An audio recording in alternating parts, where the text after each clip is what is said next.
बड़ी खबर आ रही है। जिस 9 मई की तारीख को लेकर चर्चाओं का बाजार गर्म था, अलग अलग दावे किए जा रहे थे, वो आ ही गई। लेकिन पुतिन ने सभी कयासों को गलत साबित कर दिया। न तो पुतिन ने जंग का औपचारिक ऐलान किया जैसा कि अमेरिका के मीडिया का दावा था, और न ही यूक्रेन की जंग थमी जैसा कि पोप फ्रांसिस के हवाले से दावा किया जा रहा था। उल्टा पुतिन ने रूस की लड़ाई को एक अलग ही ट्विस्ट दे दिया और विक्ट्री डे पर दिए भाषण में दावा किया कि अमेरिका और उसके साथी देशों ने रूस को उकसाया और यूक्रेन में घुसने के लिए मजबूर किया। जसप्रीत हमारे साथ जुड़ रही है कीव से। जसप्रीत, उल्टा पुतिन कह रहे हैं कि उनको उकसाया गया। जी किशोर, 9 मई को लेकर कई तरह के दावे और आशंकाएं थी। कोई ये कह रहा था कि युद्ध की आग और भड़क सकती है, जबकि एक धड़ा ऐसा भी था जो ये मान रहा था कि युद्ध खत्म होने वाला है। लेकिन ना तो युद्ध खत्म हुआ और ना ही पुतिन के तेवर। सारी भविष्यवाणी धरी की धरी रह गई। ये पहला मौका था जब यूक्रेन से जारी जंग के बीच पुतिन ने न सिर्फ अपनी ताकत दिखाई, बल्कि अमेरिका और नेटो को चेतावनी भी दे दी और ये बताया कि युद्ध की जड़ रूस नहीं बल्कि नेटो के तेवर हैं। मतलब रूस में विक्ट्री डे के मौके पर पुतिन नेटो और अमेरिका पर आरोपों के पहाड़ लेकर टूट पड़े और दावा किया कि जंग उन्होंने नहीं बल्कि नेटो और अमेरिका ने उनके खिलाफ छेड़ी है। उन्होंने जंग का ठीकरा नेटो पर फोड़ते हुए विक्ट्री डे परेड में अपने भाषण में दो टूक कहा कि जब नेटो देश उनके खिलाफ साजिश रचने में लगे थे तो वो कैसे हाथ पर हाथ धरे बैठ सकते थे। इसलिए उन्हें मजबूरी में हथियार उठाने पड़े और यूक्रेन में उतरना पड़ा। पुतिन ने कहा कि उन्होंने दिसंबर में ही नेटो देशों के सामने बैठकर मामला सुलझाने की पेशकश की थी, लेकिन नेटो ने उनकी एक नहीं सुनी। उल्टा वो रूस के खिलाफ एक अलग ही चक्रव्यूह रचने में लगा था। चक्रव्यूह रूस के बॉर्डर पर ही उसे घेरने का। पुतिन ने आरोप लगाया कि नेटो और अमेरिका यूक्रेन को लगातार हथियार देने में भी लगे थे। ब्लок НАТО начал активное военное освоение прилегающих к нам территорий। पुतिन ने दावा किया कि इसलिए उनके पास अपने देश को बचाने के लिए यूक्रेन में उतरने के अलावा कोई चारा ही नहीं बचा था। इससे पहले कि नेटो रूस पर हमला बोलता, रूस ने उसके प्लान पर पानी फेर दिया। मतलब पुतिन ने यूक्रेन की जंग को अपने देश की आत्मरक्षा के लिए उठाया गया कदम बताया। असल में पुतिन दिसंबर में रूस की उठाई उन सुरक्षा मांगों का जिक्र कर रहे थे जो उसने यूक्रेन विवाद को सुलझाने के लिए अमेरिका और नेटो के सामने रखी थी।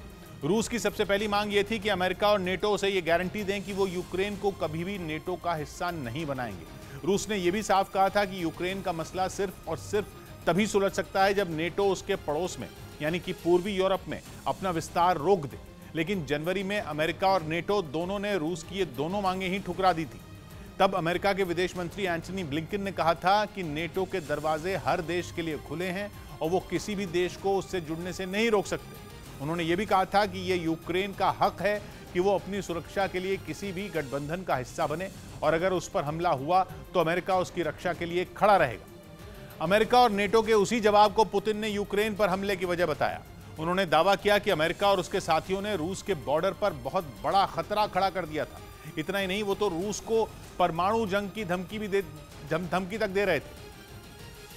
और तो और पुतिन ने नेटो पर यह आरोप भी लगाया कि वो क्राइमिया पर हमला करने की तैयारी कर रहा था। क्राइमिया यूक्रेन का हिस्सा है, लेकिन 2014 में उस पर रूस ने कब्जा कर लिया था और रूस उसे अपनी ऐतिहासिक जमीन बताता है। पुतिन ने नेटो की नजर डॉनबास पर होने का भी दावा करते हुए कहा कि वो डॉनबास में ऑपरेशन करने की फिराक में था और डॉनबास में रूस के समर्थन वाले विद्रोही जेलेंस्की सरकार से लड़ रहे हैं।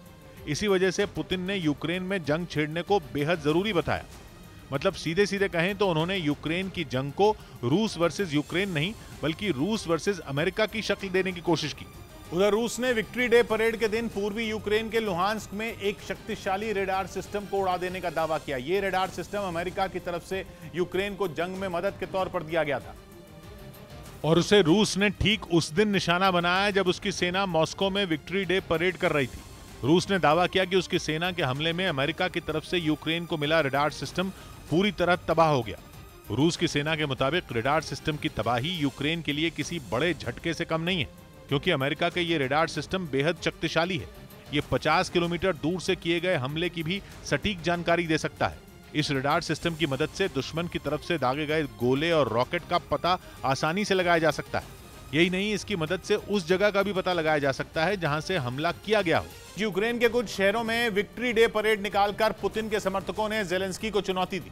9 मई को रूस हर साल विक्ट्री डे मनाता है क्योंकि इसी तारीख को दूसरे विश्व युद्ध का अंत हुआ था और हिटलर की सेना ने सोवियत संघ के सामने सरेंडर कर दिया था और इसी वजह से रूस हर साल 9 मई को उस जीत का जश्न मनाता है। लेकिन इस बार रूस के जश्न की झलक यूक्रेन में उसके कब्जे वाले शहरों में भी दिखाई दी। मारियोपोल में तो बड़ी संख्या में रूसी मूल के लोग सड़कों पर उतरकर विक्ट्री डे परेड निकालते नजर आए। ये परेड शहर के अलग अलग रास्तों से होकर गुजरी और परेड में शामिल लोगों के हाथों में रूस के साथ ही सोवियत संघ के झंडे भी दिखाई दिए। मारियोपोल के अलावा मेरिटोपोल और खैरसोन समेत कई दूसरे शहरों में भी रूस के समर्थकों ने विक्ट्री डे परेड का आयोजन किया। वहीं विक्ट्री डे परेड से पहले पुतिन की सेना के शक्ति प्रदर्शन का एक वीडियो सामने आया। वीडियो में परेड की ड्रेस रिहर्सल में रूस के फाइटर जेट जेड निशान की फॉर्मेशन में उड़ान भरते नजर आए, जिसके बाद पश्चिमी मीडिया ने पुतिन को आड़े हाथ लिया, क्योंकि सामने आए वीडियो में रूस की सेना के 8 लड़ाकू विमान कुछ इस तरह उड़ते नजर आए कि आसमान में जेड निशान बनता दिखा। वो जेड निशान जिसने यूक्रेन की जंग की शुरुआत से पूरी दुनिया में तहलका मचाया हुआ है। असल में जेड निशान यूक्रेन पर रूस के हमले के समर्थन का प्रतीक है। हालांकि विक्ट्री डे परेड की ड्रेस रिहर्सल में तो रूस के लड़ाकू विमानों ने खूब करतब दिखाए, लेकिन जिस दिन के लिए तैयारी थी यानी विक्ट्री डे की परेड के लिए, उसी दिन ही सारे हवाई आयोजन रद्द कर दिए गए। ऐसा क्यों हुआ, इसके बारे में भी कयास ही लगाए जा रहे हैं, लेकिन रूस ने इसके लिए खराब मौसम को वजह बताया।